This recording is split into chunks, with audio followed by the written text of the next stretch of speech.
프라 동쪽으로 한 70km 정도 떨어진 곳에 차로 1시간 조금 넘어 걸리더라고요. 쿠투나호라라는 조그마한 도시가 있습니다. 세인트 바르바라 성당이 있어요. 유명한 이유는 동유럽에서 가장 유명한 고딕체 건물이 있는 곳입니다.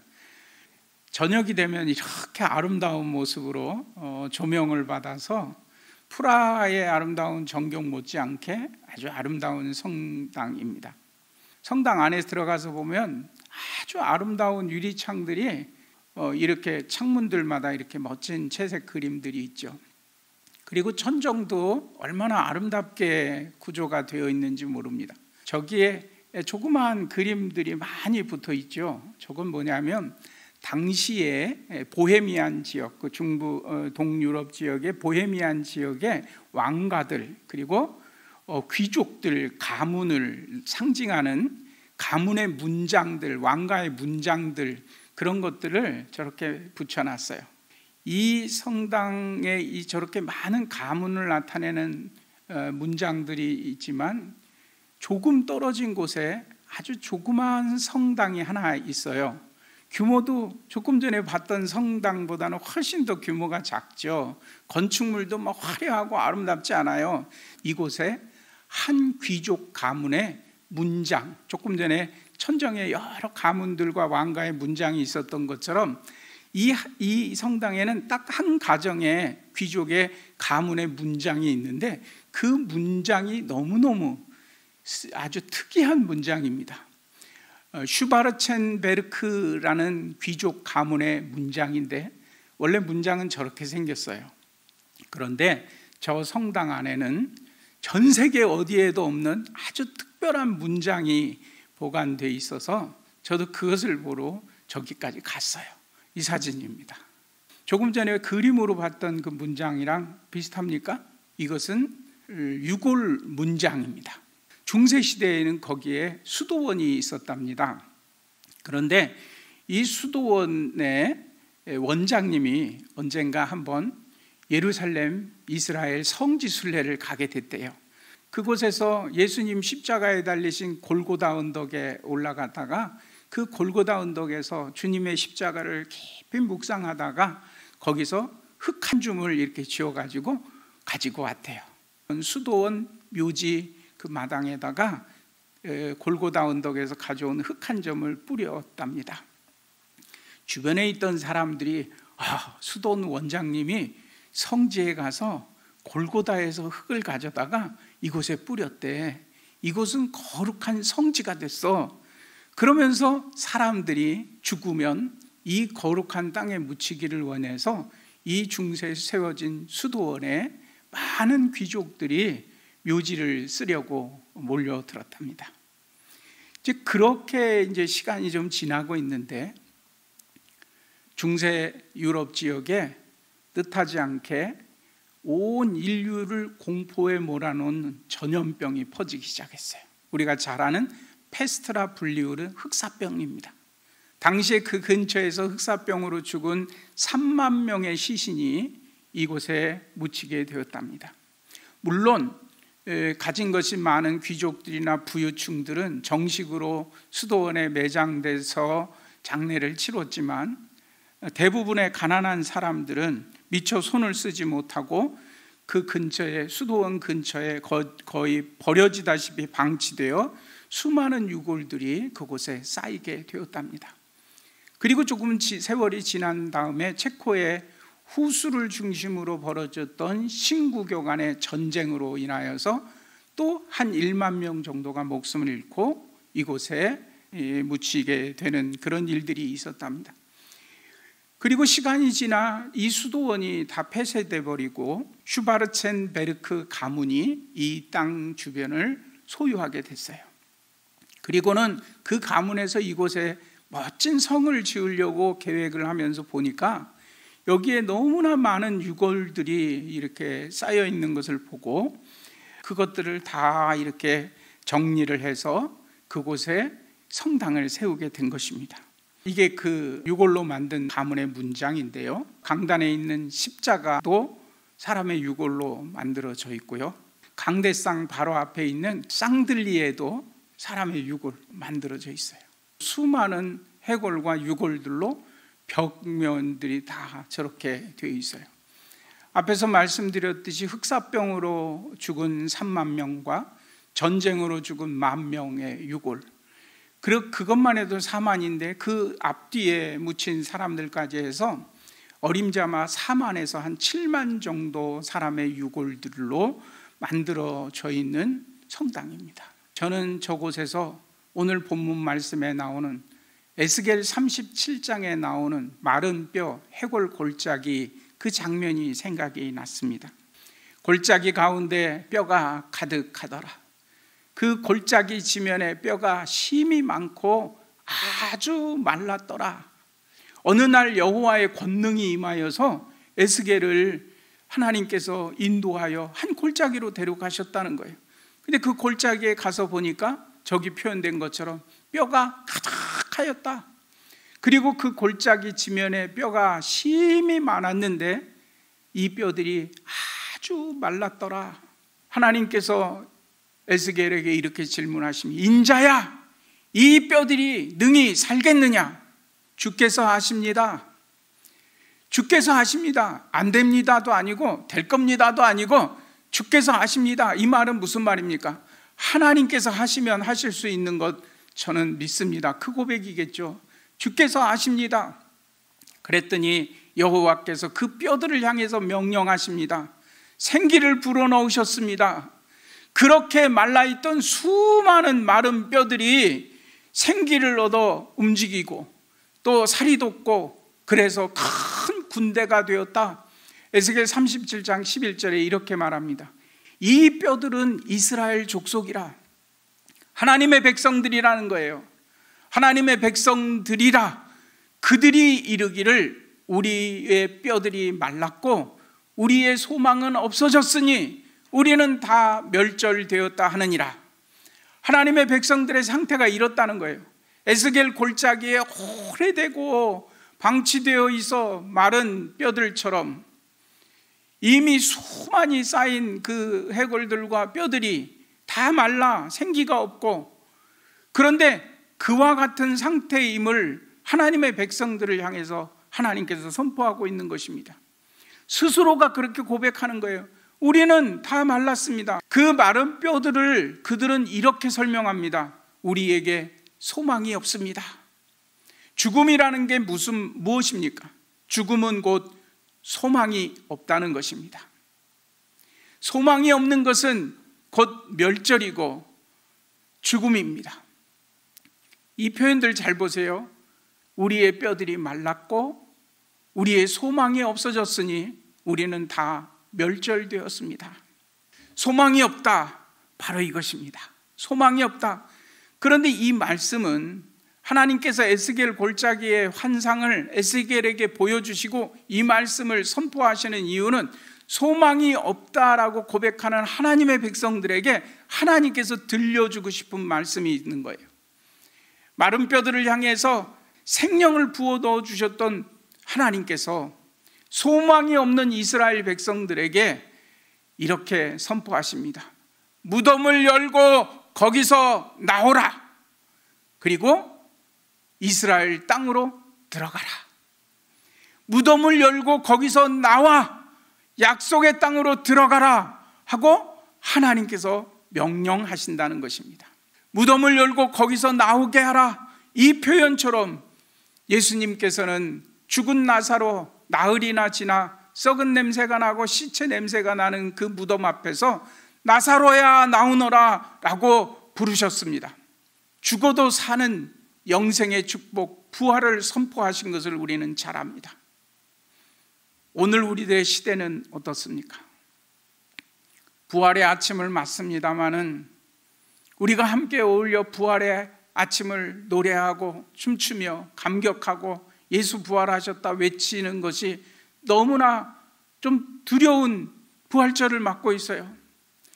지금까지 수없이 많은 부활절을 우리가 맞았지만 예수 부활하셨습니다 하고 서로 기뻐하고 감격하며 부활의 소식을 전하고 계란도 나누고 뭐 이렇게 기쁨을 나누는 부활절이었는데, 지금 우리에게 주어진 상황은 예수님 부활하셨습니다 라고 말씀드리기가 어려울 만큼 전 세계가 사망의 권세 아래 신음하고 있는 것이 바로 이번 부활절에 우리가 보는 지금 장면들 아닙니까?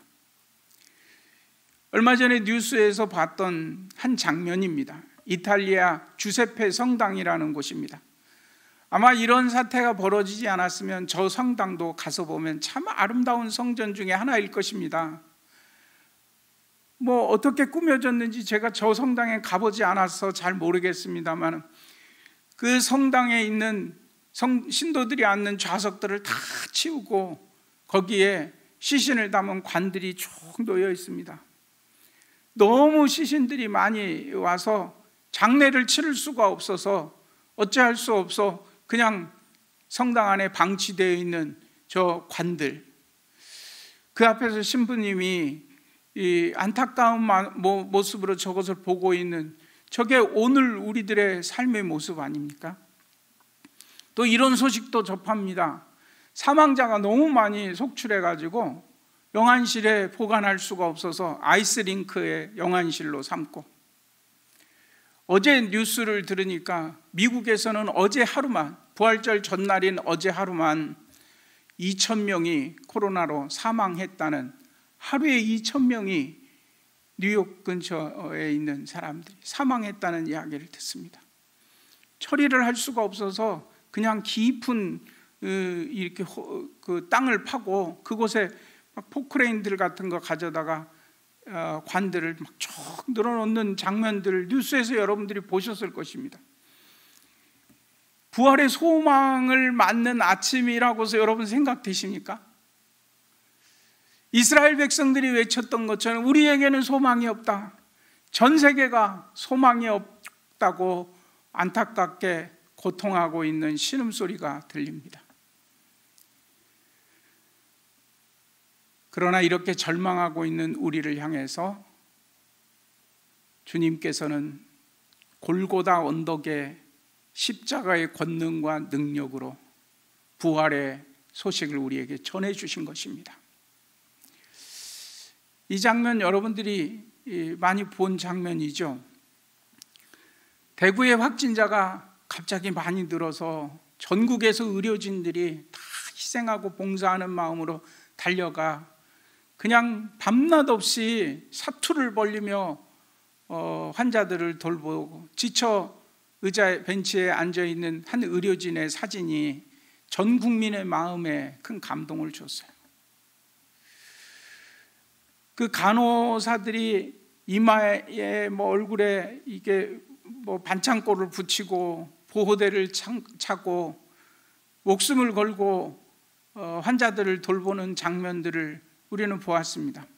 누군가 희생하고 누군가 자기 십자가를 짐이 없이는 회복의 역사 없이 우리에겐 소망이 없다라고 절망과 멸망으로 끝나고 말았을 것입니다. 그런데 거기에 누군가 자신의 것을 희생하고 자신의 것을 아낌없이 내어주신 골고다 언덕의 십자가 같이 주님께서 기뻐하실 선한 일을 위해서 자신의 모든 작은 십자가를 지고 달려가 현장에서 애쓰고 수고하는 우리 사랑을 나누는 사람들 때문에 이 어려움들을 우리는 극복해낼 수 있습니다. 지난 성금요일에 저희 교회가 코로나 때문에 헌혈 인구가 급격히 줄어가지고 혈액이 모자라서 병원마다 참 고생하고 있다는 소식을 듣고 헌혈에 동참하기 위해서 협조를 받아서 헌혈차를 교회에 함께 헌혈 운동을 펼쳤죠. 그랬더니 이메일로 저런 게 왔어요. 뭐라고 써 있는가 보니까 헌혈하는 사람이 헌혈하는 것의 한 양의 절반 정도가 전 국민 2%의 희생으로 만들어진대요. 헌혈하는 것의 절반 정도는 군인들과 또 단체로 이렇게 하는 사람들에 의해서 채워지지만 헌혈에 필요한 혈액의 한 절반 정도는 전 국민이 참여해서 하고 있는데 전 국민 중에 딱 2%만 여기에 협력하고 있다는 거예요. 그러면서 뭐라고 써 있느냐면 전 국민 2%의 그 아름다운 헌신에 동참해 주신 것을 감사한다고. 그러면서 헌혈한 사람들 팔을 뭐라고 표현했냐면 당신의 황금팔로 우리 모두 웃을 수 있도록 함께 해주세요. 이 황금팔이 됐다니까요. 전 국민의 2%랍니다. 누군가 골고다 언덕에 희생하는 십자가를 짐이 없이 소망을 회복할 수가 없다는 것입니다. 골고다, 그 뜻은 해골이라는 뜻 여러분인 거 아십니까? 골고다는 해골이라는 뜻이에요. 에스겔 골짜기에 마른 뼈들이 가득 있던 해골 골짜기처럼 조금 전에 제가 4만 명, 7만 명 유골이 가득 쌓여있는 조그만 성당의 그 해골, 유골들의 모습들을 보여준 것처럼 말라버린 가득한 죽음밖에 없는 그 골고다 언덕에 예수님께서 십자가를 세우셨습니다. 그리고 그 십자가의 능력이 죽음의 권세를 깨고 사흘 만에 다시 살아나 부활의 기쁜 소식을 우리에게 전하게 되었다는 것입니다. 저는 지난 성 금요일에 헌혈에 동참해 주신 우리 성도님들이 십자가를 세운 것이라고 고백합니다. 그리고 우리에게 이런 십자가의 헌신이 있기에 우리 지역사회를 위해서, 이 나라를 위해서 이 소망을 잃고 신음하고 있는 전 세계에 하나님께서 우리에게 소망의 은혜를 주신다, 부활의 소망을 주신다 고백합니다. 헌혈차에 많은 성도님들이, 우리 장로님들 중에는 직장 근무하셨는데 점심시간에 점심도 안 먹고 오셔서 헌혈하고 가시는 분도 계시더라고요. 너무너무 고맙고 감사했어요. 우리 여전도회 임원들과 우리 장로님들이 몇 분이 3355 나오셔가지고 육개장을 끓이셨어요. 우리 지역의 독거노인들과 또 취약계층 가정에 밥 한 끼 해먹는 것도 사실 너무 번거롭고 힘들잖아요. 그 육개장 끓여가지고 나눔한다고 며칠 나와가지고 저렇게 애쓰고 수고하죠. 우리의 작은 수고지만 이게 세상의 부활의 소식을 전하는 아름다운 손길이라고 저는 고백합니다. 조금 전에 여러분들 찬양 들으셨죠? 저희 교회 아가페 찬양대 찬양 참 은혜롭습니다. 오늘 부활절에 함께 예배당에서 예배 드렸다면 얼마나 오랫동안 준비하여 아름다운 부활의 찬양, 영광으로 하나님께 드렸을 것입니다. 그런데 우리가 모여 찬양을 연습하고 찬양을 하나님 앞에 드리지 못하는 이런 상황이 되었어요. 우리의 욕심 다 내려놓고 주님께서 우리로 하여금 무엇을 원하십니까? 시대를 돌아보며 지역사회를 돌아보며 함께 마음을 모두어 어서 빨리 이 코로나가 극복되기를 간절히 바라는 마음에 고백을 담아 우리가 사회적 거리두기로 함께 예배드리지는 못하지만 가정에서 예배드리는 우리 사랑하는 성도님들이 보내드린 그 찬양을 이어폰에 꽂고 함께 불러 녹화를 해서 촬영해서 보내주시고 많은 분들이 참여해 주세요. 어린아이부터 우리 어르신들에 이르기까지 참여해 주셨어요. 3355 이렇게 보내주신 귀한 찬양의 마음들이 모여서 일어나라, 교회여 일어나라, 부활의 소망을 온 누리에 전하기 위해서 우리들 자신들이 얼마나 열렬히 간절히 부활의 소망을 간절히 기다리고 있는가 함께 마음을 모두입니다. 어제 심영현 목사님 오늘도 밤을 꼬박 세우고 새벽까지 저 영상 편집해서 아름다운 찬양을 하나님께 드리게 됐습니다. 누군가 희생하고 누군가 참여하고 누군가 격려하고 누군가 작은 힘을 모으는 그곳에 하나님의 놀라운 역사가 일어나게 되는 줄로 믿습니다. 소망이 없다. 오늘 우리가 맞이하는 시대적인 상황입니다. 부활입니다. 예수님 부활하셨습니다. 그냥 막 우리의 믿음이라고 외치고 도리어 지역사회에는 폐를 끼치고 사람들의 마음을 아프게 하고 교회가 근심이 되는 그런 공동체가 아니라 골고다 해골에 세워진 십자가, 마른 뼈들의 해골 골짜기에 우뚝 세워진 주님의 십자가, 그 십자가를 통해 구원을 이루셨던 것처럼 죽음의 권세를 깨고 부활하신 능력, 영원한 생명, 무덤을 열고 나오라, 그리고 약속한 땅으로 들어가라 말씀하시는 주님의 은혜가 부활의 소망이 되어 이번 부활절 더욱 아름다운 모습으로 지역사회를 섬길 수 있는 귀한 공동체가 되기를 바랍니다. 성도들이 부활의 주님을 기쁨으로 맞으며 드린 귀한 헌금, 올 한 해는 코로나로 어려움 겪는 이웃들과 또 그 모든 사역들을 위해서 사용할 수 있도록 우리 당회와 성도님들이 마음을 모두어 주신 것 감사드립니다. 함께 힘을 모아야 합니다. 우리 지역의 취약계층 자녀들과 또 다문화 가정, 그리고 어르신들 가정에 잘 전달할 물품 박스들을 우리 교직원들이 애써서 한 200개 정도 만드시는 모습을 어제도 보았습니다. 해외 선교지와 또 우리가 함께 나누고 돕는 농어촌 교회, 아름다운 사역들이 하나님의 이름으로 진행되기를 원합니다. 코로나19로 혼란에 빠져 있는 세상을 향해 부활의 소망을 전하는 복된 부활절, 여러분들의 심령 속에 하나님의 약속의 땅이 임하시는 은혜로 함께 하시기를 주의 이름으로 간절히 축원합니다.